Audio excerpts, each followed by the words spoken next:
رباب کا دودھ پیتا علی اصغر 7ویں تاریخ سے پیاسا ہے۔ بچے کی ڈوبتی نبض ٹٹول کر رباب بے چین ہوئی جاتی ہیں۔ دودھ خشک ہو چکا ہے، پانی کی ایک بوند میسر نہیں، کوئی صورت بچے کے جینے کی نظر نہیں آتی۔ گھبرائی گھبرائی ادھر سے ادھر جاتی ہیں، پھر بچے پہ جھک جاتی ہیں، کبھی کلیجہ تھام لیتی ہیں، کبھی بے بسی سے ہاتھ ملتی ہیں۔ ابو الفضل عباس نے 2 جگہ کنواں کھودنے کی کوشش کی، سب بچے بوڑھے جٹ گئے، ہاتھ لہو لہان ہو گئے، مگر آل رسول کے نصیب کا پانی نہ نکلا۔ اب تو آنکھوں سے آنسو بھی نکلنے سے پہلے خشک ہو جاتے ہیں۔ رباب ایک ایک کا منہ تک رہی ہیں، کسی میں ان سے آنکھ ملانے کی ہمت نہیں۔ رباب بار بار ہاتھ اٹھا کر دعائیں مانگتی ہیں، اے چشمہ کوثر کے والی، میرا ننھا پیاس سے دم توڑ رہا ہے، یا اللہ میں کیا کروں، کدھر جاؤں؟ اللہ اب زخم پر زخم کھانے کی اس کلیجے میں سکت نہیں۔ ابھی علی اکبر کی جوان موت کا داغ لہو دے رہا ہے، اب یہ تازہ زخم کھانے کے لیے کلیجہ میں جگہ تھی تو نہیں۔ دل پاش پاش ہو چکا ہے، یا میرے پروردگار رحم کر اس ننھی سی جان پر۔ اے بہن زینب، بی بی ذرا دیکھو تو کیسا بے سدھ پڑا ہے، نہ روتا ہے نہ ہمکتا ہے، بس پچھلے پہر گھڑی بھر کو آنکھ کھولی تھی، تب سے بے ہوش پڑا ہے۔ ہائے میرے بچے کے کان کی لوئیں مڑ گئیں، سانس اوپر نیچے ہونے لگی، بس اب کوئی دم میں میری آنکھوں کا نور بجھنے والا ہے۔ دل پر قابو رکھو رباب، میری شہزادی زینب بھاوج کو سمجھاتی ہیں۔ ہائے کیا کروں، کلیجے کو جیسے کوئی کچلے ڈالتا ہے۔ اللہ جی میں کیسے کیسے ارمان تھے، سوچتی تھی انہیں نجف لے جاؤں گی، انہیں شاہ نجف کے مزار کا مجاور بناؤں گی، خیر سے تب تو چلنے لگیں گے، انگلی پکڑ کر قبر کے گرد پھرا دوں گی، مگر لوگوں اب تو ان کی خود کی قبر بننے کی تیاریاں ہو رہی ہیں۔ اے میرے مولا، نہ منت کے توق بڑھانے کی تمنا پوری ہوئی، نہ ان کی بسم اللہ کر پائی کہ ان کا بلاوا آ گیا۔ اتنی جلدی جانے کی تھی تو میری گود کیوں سجائی تھی؟ میرے لال اس بد نصیب ماں پر رحم کرو، ایک بار آنکھیں تو کھولو۔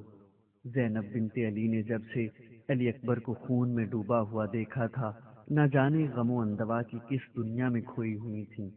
بھائی کا دوسرا چراغ نظروں کے سامنے موت کی آندھی اور طوفان میں گھرا ہوا تھا، دنیا کے گوشے گوشے میں انہاروں پانی بھرا ہوا تھا، چشمے چھلک رہے تھے، آبشار گنگنا رہے تھے، جھیلیں امٹ رہی تھیں، مگر 6 مہینے کا بے زبان بچہ 3 دن سے پیاس کا عذاب سہ رہا تھا۔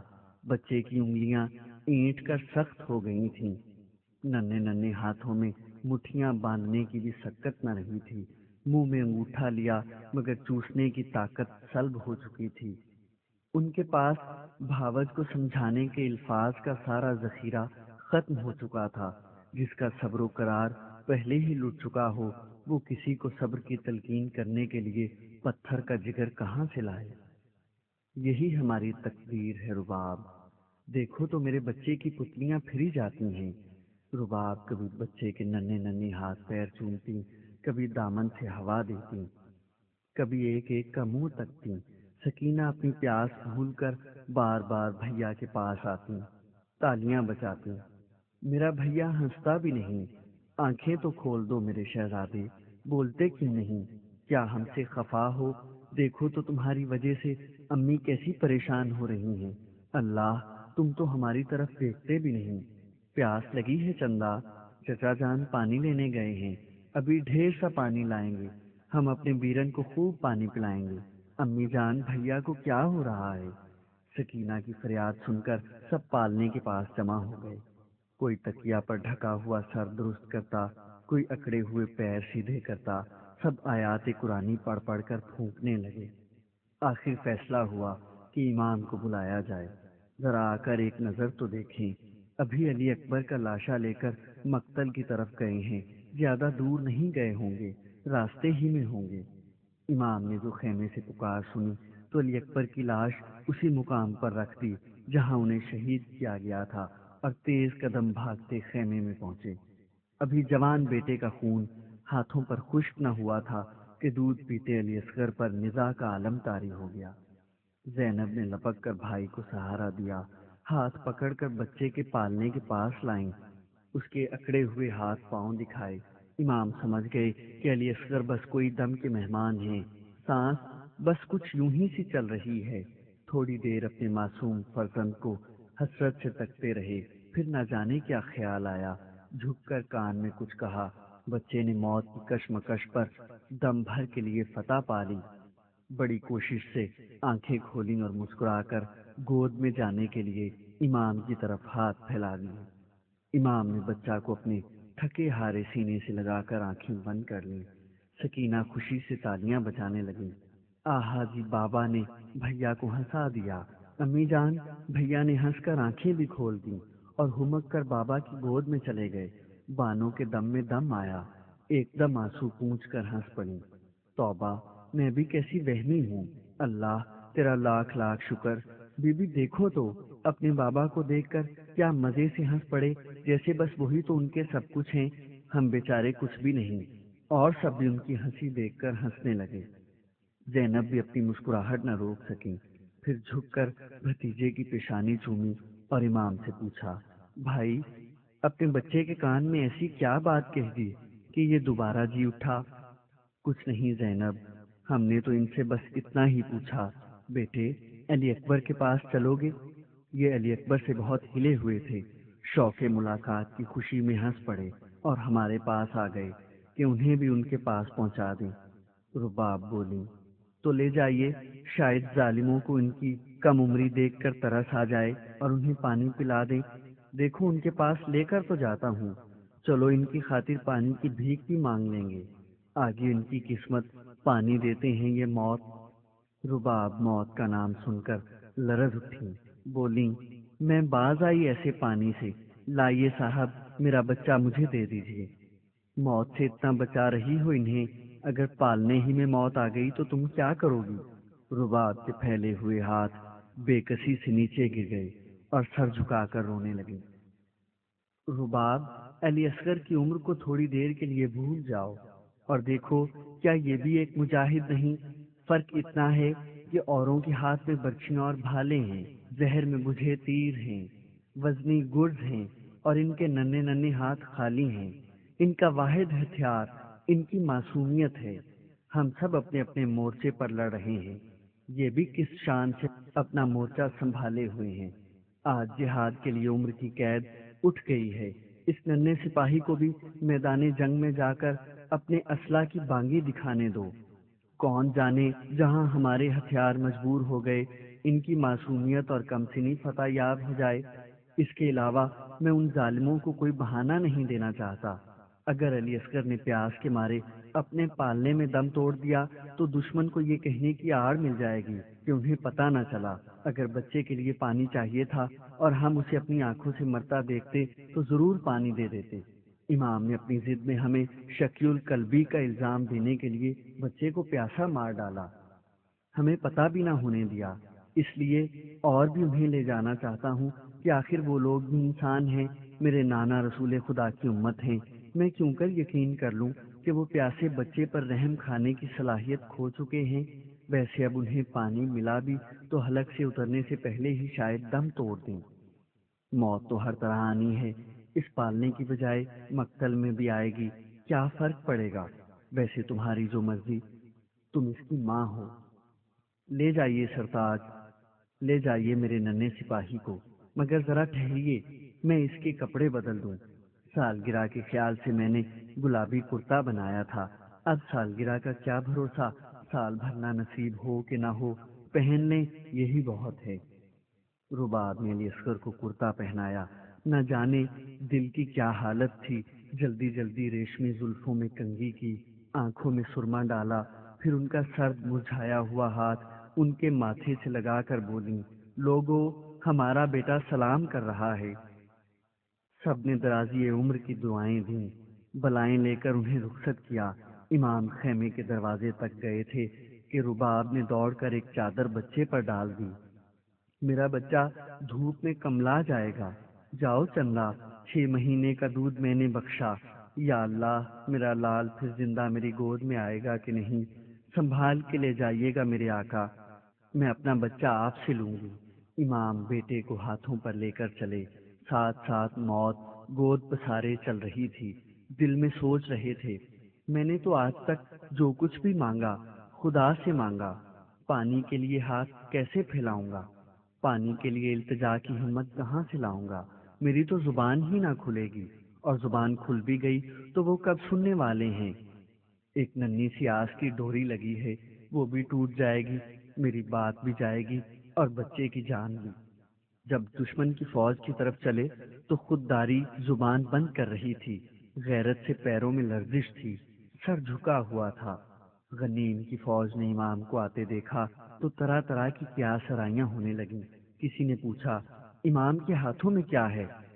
امام کے ہاتھوں میں قرآن ہے، قرآن درمیان میں ڈال کر صلح کرنا چاہتے ہیں۔ فوج میں مسرت کی لہر دوڑ گئی، آ گئے نا سیدھے راستے پر۔ علی اکبر کی موت نے کمر توڑ دی، سارا غرور ختم ہو گیا۔ ویسے سر کاٹ کر تو لے جائیں گے، مگر پا بجولاں امام کو لے جانے کی بات ہی اور رہے گی۔ یزید کے دربار میں جب زنجیریں کھڑکھڑاتے لے جائیں گے تب اصل غرور ٹوٹے گا اور سارے داموں کی کلی کھل جائے گی۔ امام نہتے تھے، کمر میں تلوار بھی نہیں تھی۔ عجب حال زار تھا، سر سے پیر تک پیاروں کے خون میں تر تھے۔ نہ اتنی مہلت ملی تھی کہ لباس تبدیل کرتے، نہ وہ ان داغوں کو اپنے تن سے جدا کرنا چاہتے تھے۔ یہ لہو کے داغ ہی تو کل سرمایہ رہ گیا تھا، جانے والوں نے یہ داغ ہی تو انہیں ہدیہ کیے تھے۔ قریب جا کر انہوں نے بچے کے چہرے سے ردا سرکائی، نگاہیں نیچی کر کے بڑے مجبور آواز میں کہا، بچہ تمہارے سامنے ایک التجا لے کر آیا ہے، رو رو کر بے حال ہوا جاتا ہے، اب تو حلق سے آواز بھی نہیں نکلتی، سب اسے بہلا کر ہار چکے ہیں، پیاس سے بے حال ہو رہا ہے، بقول تمہارے میں مجرم ہوں، میں غدار ہوں، مگر یہ بے زبان اور بے قصور ہے۔ 6 مہینے کی جان 7ویں محرم سے پیاسا ہے، ماں کا دودھ بھی کل رات سے خشک ہو چکا ہے، ابھی گھٹنوں بھی نہیں چلتا، تمہیں اس نے نہ کوئی نقصان پہنچایا ہے نہ پہنچا سکتا ہے، یہ بے زبان خود نہیں بول سکتا، اس لیے مجھے پہلی بار زندگی میں تمہارے آگے دستے سوال پھیلانا پڑ رہا ہے۔ آپ کو شرائط تو معلوم ہیں، ان کو پورا کیے بغیر کسی حالت میں بھی پانی نہیں مل سکتا۔ ابن سعد نے کہا، شرائط میرے لیے ہیں، میں اپنے لیے پانی نہیں مانگتا۔ امام نے نرمی سے کہا، اس بچہ کا ان شرائط سے کیا واسطہ؟ آپ کے کسی بھی دوست، غمخوار یا عزیز کے لیے ہمارے پاس ایک بوند پانی نہیں۔ علی اصغر گھٹنوں چل کر بھیک مانگتے تب بھی انہیں جواب میں تیر اور تلوار ہی ملتے۔ اور صاحب ہم ایسے بیوقوف نہیں جو ان بہانوں میں آ جائیں۔ یا حسین پیاس خود آپ کو لگی ہے، بچے کا بہانہ کرتے ہیں۔ ابن سعد نے کہا، اچھا تم سمجھتے ہو کہ میں دغا سے تم سے پانی لینا چاہتا ہوں تو تم کہو تو میں بچہ کو یہاں ریت پر تمہارے سامنے لٹائے دیتا ہوں، تم اپنے ہاتھ سے چند بوندیں پانی کی اس کے حلق میں ٹپکا دو تاکہ اس کی جان بچ جائے، تمہیں جتنی قیمت پانی کی چاہیے ہو لے لو، میں دینے کو تیار ہوں، اس وقت ایک ایک قطرے کے لیے موتی بھی مانگو تو مجھے انکار نہ ہوگا۔ امام نیچی آنکھیں کیے، اسی انسانیت اور نرمی سے بول رہے تھے، ارے ہمیں نہیں معلوم تھا کہ آپ کے پاس قارون کا خزانہ ہے کہ ایک بوند پر سچا موتی لٹانے کو تیار ہے، یار لوگوں نے ویسے ہی کہہ دیا ہے کہ آپ کے پاس دولت نہیں، کہنے والوں نے ٹھیک ہی کہا ہے، میرے پاس دولت نہیں۔ امام نے جواب دیا، اور کیا آپ کے پاس دولت ہوتی تو آج یہ حالت کیوں ہوتی، لمبی چوڑی فوج ہوتی، دولت سے تم جیسے خچر بے شک خریدے جا سکتے ہیں، دوست، غمخوار اور بیٹے نہیں خریدے جا سکتے۔ میں تم سے اس وقت جنگ کرنے نہیں آیا ہوں، اس بچے کے لیے پانی لینے آیا ہوں، اور ہر بوند کے لیے سچا موتی دینے کو تیار ہیں، لائیے، سودا برا نہیں، نکالیے، جو زر و جواہر جیب میں ہیں انہیں آنکھ کر آپ کے سوال پر غور کیا جائے گا۔ میرے پاس زر و جواہر تو نہیں، ہاں بچوں کے کانوں میں کچھ منت کے بالے پڑے ہیں، تم کہو تو وہی لا دوں۔ کمال ہے صاحب، وہ تو مال غنیمت ہے، باخدا اس پر تو ہمارا حق ہے، آپ اپنے تصرف میں نہیں لا سکتے۔ کیا تم سب کے سب نامرد ہو کسی کے فرزند نہیں، سب بنجر ہو۔ بیٹے کو چھاتی سے لگانے کا لطف تم میں سے کسی کو نصیب نہیں ہوا؟ کیا تم نے کبھی اپنے بچے کو ہاتھوں پر نہیں اٹھایا؟ فوج کے بیشتر سپاہیوں کی گردنیں شرم سے جھک گئیں۔ اتنے ذرا سے بچے کی جان کنی دیکھ کر رونگٹے کھڑے ہو گئے۔ تھوڑا سا پانی دینے سے دریا نہ گھٹ جائے گا؟ بچہ کسی کا بھی ہو، معصوم ہے۔ فوجی بڑبڑانے لگے، معصوم کا صبر پڑے گا، ہم لوگ تباہ و برباد ہو جائیں گے، یہ ظلم کی انتہا ہے۔ شمر نے فوج کے تیور دیکھ کر ڈانٹ بتائی، احمقو، پاگل ہو گئے ہو؟ سب کیے کرائے پر پانی پھیرنا چاہتے ہو؟ یہ بچہ آج معصوم ہے، کل جوان ہو کر تمہیں اور تمہارے قبیلے کو تہس نہس کر دے گا۔ اسے پانی دے کر زہر کا پودا سینچنا چاہتے ہو؟ ایک بے حقیقت بچے کی خاطر تباہی، ذلت اور حقارت کے غار میں گرنا چاہتے ہو؟ ساتھ ہی شمر نے اشارہ کیا اور تیروں کی بارش شروع ہو گئی۔ امام نے بچے کو سینے سے لگا لیا اور جھک کر تیر اپنے جسم پر روکنے لگے۔ ناگاہ ہرمل نے کمان میں تیر جوڑا اور ایسا تاک کر مارا کہ 3 پھل کا تیر بچے کی گردن میں ترازو ہو گیا۔ بچے نے بلبلا کر چیخ ماری اور آنکھیں کھول دیں، جیسے باپ سے پوچھ رہا ہے، اے ساقیے کوثر کے نواسے، کیا بے زبان بچے کی پیاس ایسے ہی بجھائی جاتی ہے؟ امام نے لرزتے کانپتے ہاتھوں سے تیر کھینچا۔ بچے نے دودھ کے بجائے جیتا جیتا خون اگل دیا۔ ایک عجیب سی مسکراہٹ پل بھر کے لیے پیاسے ہونٹوں پر آئی اور بچے نے دم توڑ دیا۔ امام نے گردن سے ابلتے ہوئے خون سے چلو بھر لیا، چاہا کہ آسمان کی طرف اچھال دیں کہ غیب سے آواز آئی، نہیں نہیں حسین، اگر تم نے یہ خون آسمان کی طرف پھینکا تو پھر کبھی ایک بوند بارش کی نہ برسے گی۔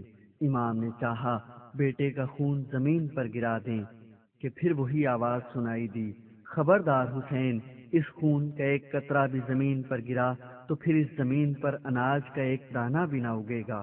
امام نے حسرت سے ہر چہار طرف تھکی ہوئی نگاہ ڈالی اور بولے، بیٹے اصغر، ارض و سما کو تمہارے خون سے انکار ہے، تمہارے خون کا کہیں ٹھکانہ نہیں، میں زمین سے طاقت رویدگی نہیں چھینوں گا۔